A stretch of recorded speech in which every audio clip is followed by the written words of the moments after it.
Now, is it time to call in the police? See, many of our top universities have let parts of their campuses be taken over by anti-Israel extremists who have set up camps there, screamed at Jewish students, invaded classrooms, chanted for the genocidal destruction of Israel from the river to the sea, and for an intifada, a term used to describe terrorist attacks on Israeli Jews. This, for instance, is Melbourne University, where students have occupied an arts faculty building, stopping classes there.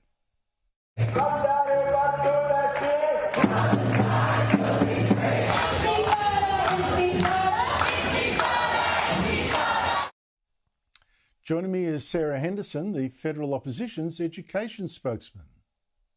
Sarah Henderson, thank you so much for joining me.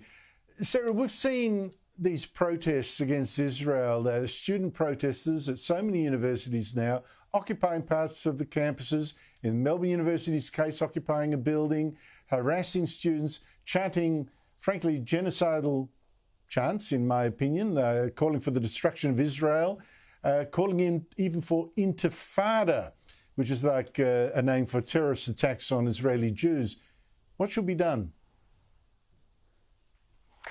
Well, Andrew, great to join you. And firstly, we've seen a shocking failure of leadership from the Prime Minister and the Education Minister.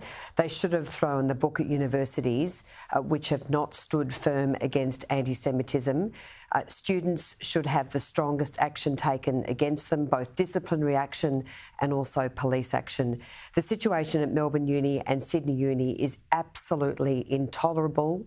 Last Wednesday, students were warned that there would be serious consequences if they didn't leave the building. They're unlawfully occupying this building, of course, and yet no action has been taken. So bring in the police, restore law and order and safety to university campuses.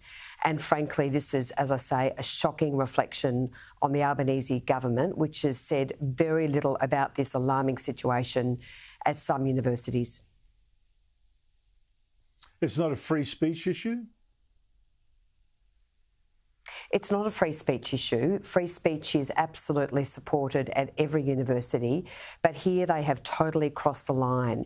They are intimidating, they are harassing, they are subjecting all students to blatant anti-Semitism, anti-Semitic hate and vilification. Andrew, I spoke at the rally in Melbourne on Sunday and I was very close to the pro-Palestinian protest and it was really frightening, very, very intimidating.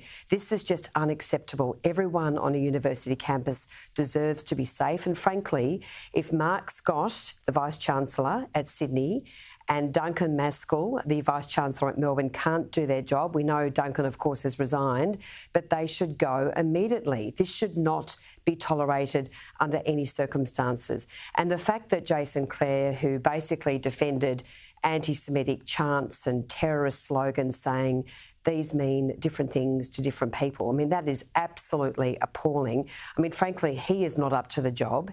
And as I say, it's just absolute chaos. It's bringing our universities into disrepute and law and order needs to be restored immediately.